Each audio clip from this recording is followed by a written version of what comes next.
Misi besar untuk menjadikan Indonesia sebagai negara maju kan perlu fondasi yang kuat. Tentunya. Itu berupa SDM yang produktif dan unggul di berbagai bidang. Oleh karena itu optimalisasi pengembangan SDM-nya menjadi tanggung jawab besar untuk seluruh pihak. Yes. Baik itu pemerintah, dunia usaha, masyarakat, dan utamanya adalah institusi pendidikan. Nah, makanya pagi hari ini 1 FM kita udah punya tamu yang luar biasa yang mampir ke Radio Pingun FM. Pagi hari ini ada Dr. Niluh Putu Indiani SEMM. Halo Ibu Indi, mikrofonnya boleh dipakai? Ya boleh, dipakai. mikrofon dipakai. Oke. Beliau ini dosen Fakultas Pasca Sarjana Unwar. Selamat pagi Bu Indi. Pagi Mas Wibi, pagi Mbak Ade, apa kabar? Aduh, kita Baik. luar biasa. Mantap. Sud. Menuju Indonesia Emas 2045. Jaya. Tentu saja. Kemudian juga ada Dr. Putu Ayu Sri Asi Wesna SHMKN, Halo, dosen Fakultas selamat pagi. Pasca Sarjana Unwar juga. Selamat pagi. Pagi Bu. Mas Wibi dan Mbak Ade. Iya, terima kasih Bu Ayu, Bu Indi. Aduh, cantik-cantik sekali Ya. datang ke sini. Selain cantik ya, aku perhatiin suara mereka adem-adem ya. Ya, aku takut tersaingi. Enggak lah. Kamu enggak adem. gitu Tolong ya. enggak. Kamu itu Sangat Iya. tidak mencirikan seperti beliau-beliau ini ya. kamu itu ngegas. Tolong bedakan suara kamu dengan ibu Ibu-ibu dosen. ini ya. Aduh, tapi mereka ibu-ibu- berdua ini. Ibu-ibu ini hebat sekali loh. Sudah sampai strata tertinggi dalam pendidikan. Dan sekarang pun sudah menjadi dosen. Pasti mahasiswanya ini makin happy kalau masuk kelas. Oh, dosennya cantik-cantik begini. Killer nggak Bu? Mereka chiller, bukan Oh, killer ya. bukan Chiller mereka. Killer. Adem dong ya. Tapi memang kita menarik sekali ya, hari ini bahasannya adalah tentang bagaimana Indonesia Emas 2045. Benar Iya, ya Bu Indi, Bu Ayu kesiapan ya. dari Pasca Sarjana Unwar untuk menciptakan SDM berkualitas menuju Indonesia Emas 2045 deh ya. Iya, dan ini ada data nih ternyata ya. Menurut data Pusat Statistik BPS, jumlah lulusan S2 dan S3 di Indonesia ini masih sangat rendah. Hanya sekitar 0,5% dari total penduduk usia produktif, yaitu 15 sampai 64 tahun yang memiliki gelar pasca sarjana. Nah, melihat kondisi ini tentu saja nih ternyata sangat tertinggal jauh ya jika dibandingkan dengan negara-negara maju di luar sana. Bahkan di ASEAN, Indonesia masih tertinggal jauh dengan Singapura, Thailand, dan Malaysia. Nah, Bu Ayu, Bu Indi, bagaimana nih Warmadewa melihat hal ini? Dan sekiranya langkah apa aja sih yang harus dilakukan nih oleh pemerintah? Ya baik Mbak Ade ya, memang pertanyaannya tadi ya, jumlah lulusan pasca ini memang di Indonesia itu kan rendah ya kalau kita bandingkan itu ya dengan Thailand, Singapura apalagi gitu ya, dan negara Asia seperti Korea Selatan. Jadi kalau kita memandangnya dari Warmadewa ini sebenarnya suatu tantangan ya Mbak ya, tantangan dan sekaligus juga peluang gitu. Jadi kita lihat penyebabnya, ini kan ada dua sebenarnya. Ini artinya masih rendah ya, akses ke pendidikan tinggi itu masih rendah. Yang menyebabkan kenapa sih ini rendah di Indonesia? Akses yang pertama rendah. Akses ya. Betul Mas Wibi. Kemudian yang kedua adalah motivasi. Masyarakat ini masih rendah untuk melanjutkan. Saya kira tantangannya juga adalah bagaimana sih kita bisa membuat pendidikan tinggi ini relevan gitu dengan kebutuhan di dunia kerja gitu. Kemudian untuk pertanyaan tadi bagaimana sih langkah pemerintah? Saya kira kita dari Unwar juga ya berusaha untuk menjawab tantangan ini gitu dengan membuat pendidikan yang terjangkau gitu, tapi tanpa mengorbankan kualitas. Di samping itu, kita juga sangat berusaha untuk menyeimbangkan antara pendidikan yang kita berikan dengan kebutuhan di dunia industri gitu. Jadi matchnya kita sangat upayakan. Kemudian dari pemerintah sendiri, saya kira perlu untuk memberikan ini ya insentif gitu bagi masyarakat ya Mas Wibi, Mbak Ade. Jadi dengan dalam bentuk beasiswa bagi ASN juga, kemudian bagaimana mereka memastikan link and match antara kampus dengan dunia usaha gitu ya, dunia industri. Kemudian juga ini perlu juga ya campaign mengenai pentingnya pendidikan tinggi. Jadi awareness masyarakat bahwa lanjut pendidikan tinggi ini penting loh. Jadi bukan sekedar gelar, tapi knowledge, berpikir inovatif, kritis. Saya kira di samping itu juga perlu pemerataan ya Mas Wibi, Mbak Ade, ke daerah-daerah gitu. Jadi akses pendidikan tinggi pasca sarjana khususnya ini ada di setiap daerah, baik yang sudah maju maupun yang tertinggal. Jadi mereka bisa melanjutkan, akses tuh terbuka. Saya kira demikian ya untuk ini ya Mas Wibi, Mbak Ade. Jadi kalau kita ngomongin akses nih Bu Indi, kalau kita ngomongin akses berarti masih belum semua perguruan tinggi atau universitas di Indonesia itu ada program pendidikan pasca sarjana dong ya berarti ya? Iya, di samping itu juga banyak daerah yang memang belum ada akses pendidikan tinggi yaitu pascanya, Mas Wibi. Kalau di sarjana saya kira itu lebih lebih intensif penyebarannya dibandingkan dengan yang pasca. Jadi saya kira perlu didorong ya kampus-kampus itu untuk menawarkan pendidikan pasca, dan pemerintah ini perlu hadir ya untuk memberikan support. Tapi nggak hanya pemerintah ya, stakeholder seperti swasta dalam bentuk CSR juga saya kira ini sinerginya akan sangat mempercepat ya Mas Wibi. Gitu. Selama ini pemerintah memang belum hadir nih kalau menurut Bu Indi.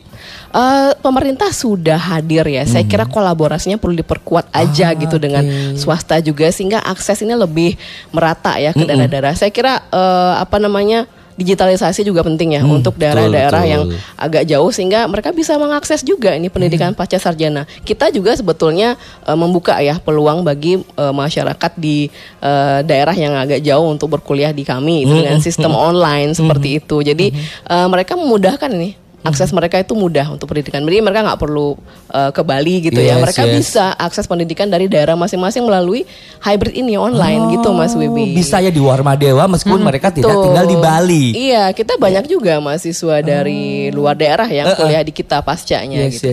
Ini menarik sih kalau kita ngomongin tentang tadi Bu Indi bilang bahwa akses dan juga motivasi nih Bu. Memang selama ini motivasi orang-orang di Indonesia ini sangat rendah ya untuk pendidikan ke pasca sarjana ini.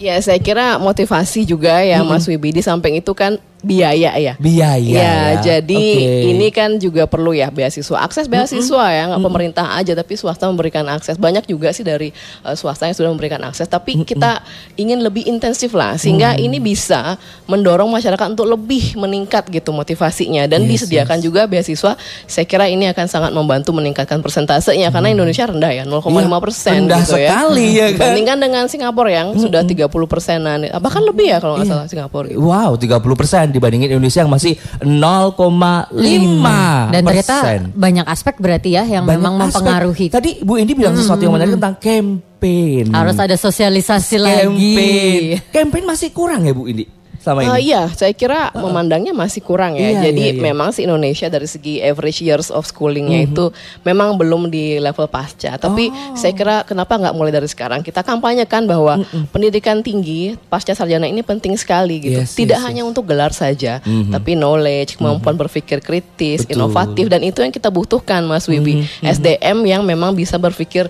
kritis, inovatif ini penting sekali jika Indonesia ingin mencapai Indonesia Emas 2045. Kita perlu para pemikir untuk bisa bergerak ke knowledge based economy. Jadi kita nggak bisa lagi main di manufacturing, maksudnya ekonomi yang level 1 2, tapi kita harus sudah masuk ke service based economy, knowledge based economy di mana negara-negara maju ini sudah mereka mengintensifkan mereka bisa masuk di knowledge based economy yang menghasilkan nilai tambah lebih tinggi gitu.